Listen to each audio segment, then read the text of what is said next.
धन्यवाद मान्यवर, आपने इस अति महत्वपूर्ण विषय पे मुझे अपनी बात कहने का मौका दिया। और क्योंकि ये दिल्ली से जुड़ा हुआ बिल है तो मैं आपसे उम्मीद करूंगा कि मेरे ऊपर थोड़ी कृपा आपकी होगी। मैं अपनी बात विस्तार से रखना चाहता हूं। मान्यवर, मैंने आज गृह मंत्री जी से समय सीमित है, कारण तो समय के अंदर बोले। कारण सुना कि क्यों एमसीडी का एकीकरण जरूरी है। उन्होंने उसके तमाम फायदे गिनाए, लेकिन इसके साथ साथ यह सरकार यह कहना चाहती है मान्यवर कि यह हिंदुस्तान की सबसे बुद्धिहीन सरकार है। 7 वर्षों तक ये सत्ता में रहे, इनको एमसीडी के एकीकरण का ज्ञान नहीं आया।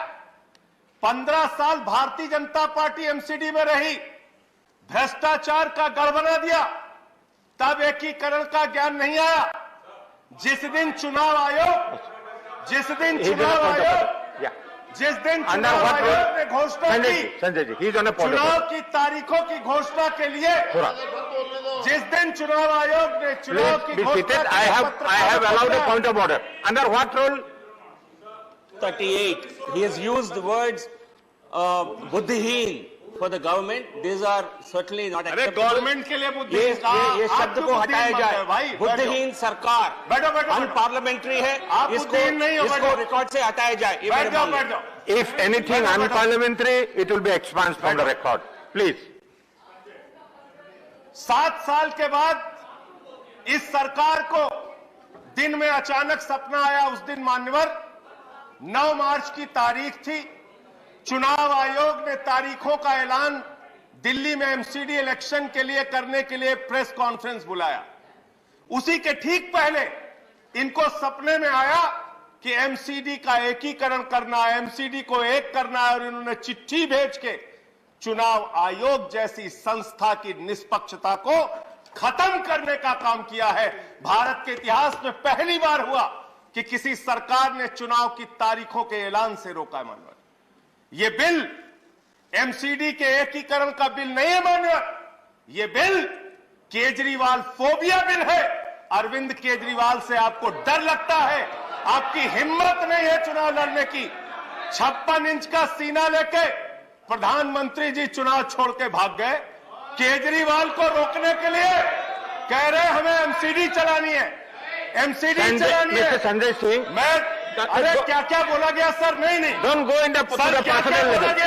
Don't make personal comment. क्या क्या बोला? Don't make personal. मैं आ रहा हूं, मुद्दे पे आ रहा हूं सर। मान्यवर, ये केजरीवाल फोबिया बिल है। केजरीवाल से इनको डर लगता है। रात के सपने में इनको केजरीवाल आते हैं। चुनाव हारने की गाथा बता रहे थे। गृह मंत्री जी बहुत ध्यान से सुनिएगा, और मैं ऐसा मानता हूं कि वो लोग राजनीति में कायर होते हैं जिनके अंदर सच सुनने का साहस नहीं होता। आपने बहुत अच्छा किया बताया, उत्तर प्रदेश में हमारी जमानतें जब्त हुई। बहुत अच्छा किया बताया आपने कि गोवा में हमारी जमानत जब्त हुई, उत्तराखंड में हुई। मैं सोच रहा था 51 से निकालूंगा तो आप ज्यादा शर्मिंदा हो जाएंगे, लेकिन मैंने कहा बात से ही शुरू करते हैं। शुरू कर रहे हो सर। ये 80 में चुनाव में लड़े, तमिलनाडु में 0 सीट आई। 84 में लड़े, 0 सीट आई। 89 में लड़े, 0 सीट आई। 91 में लड़े, 0 सीट आई। 96 में लड़े, 1 सीट आई। 2001 में लड़े, 4 सीट आई। 2006 में लड़े, 0 आई। फिर 2011 में लड़े, 0 आई। 2016 में लड़े, 0 आई। 41 साल, 42 साल to do with the bill. आप बिल पे कितना बोला इन लोगों ने? यहां पे जमानत जब्त की कहानी सुना के बंद करूंगा। साहस रखिए, साहस रखिए।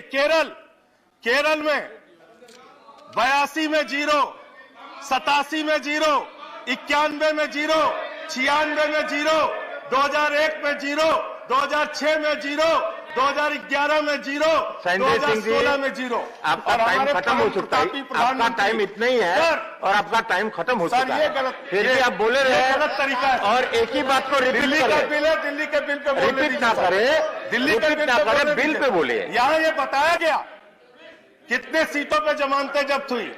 सर उत्तर प्रदेश सुन लीजिए। सर उत्तर प्रदेश सुन लीजिए।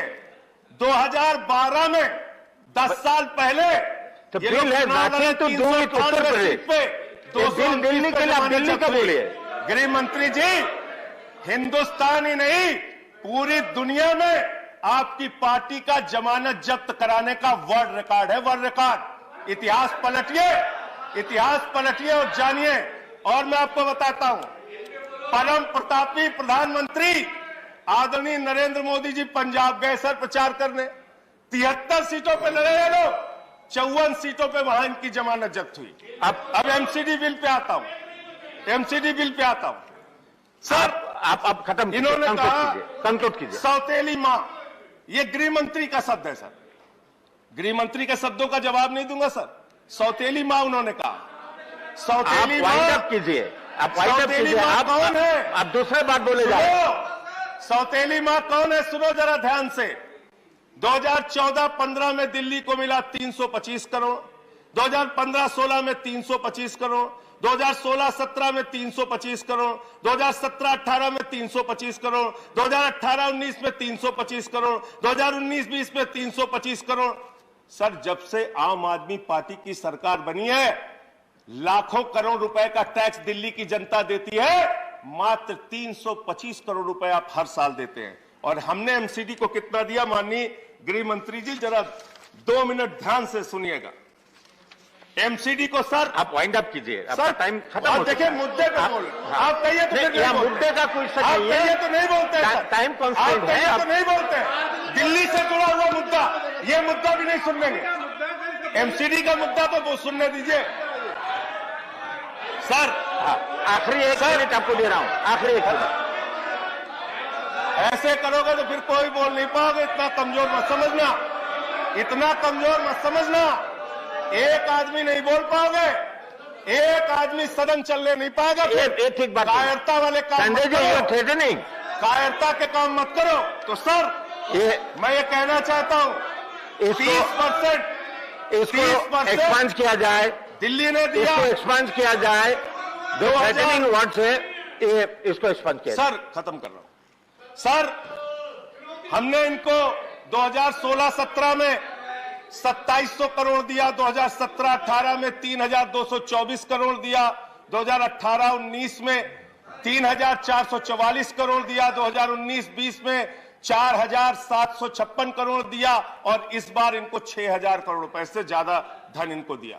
Thank you, MCD. Thank you. अरे सर अब हो गया, अब हो गया। ऐसे नहीं, खत्म अभी करो, नहीं, ऐसा नहीं है। कंक्लूड करो सर।